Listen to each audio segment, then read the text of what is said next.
Hello everybody.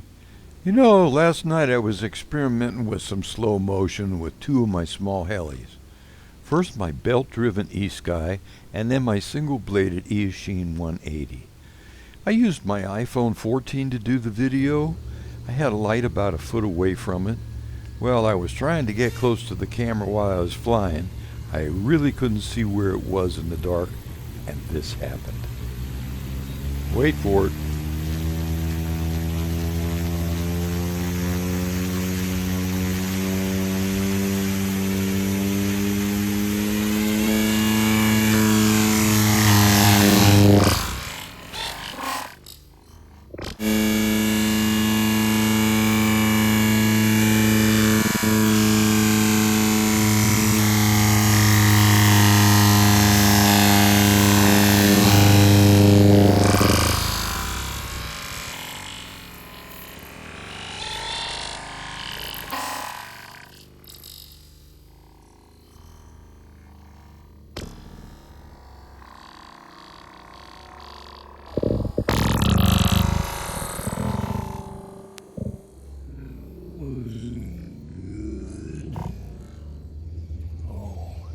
I think I broke something.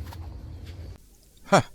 Well, even with the glass protector, I still broke the back of my iPhone 14, which is made totally of glass. Luckily, the camera lens didn't break and all still works fine, but jeez, pilot error. My fault. Well, thanks a lot, everybody. See you next time. This is Night Flyer, signing off.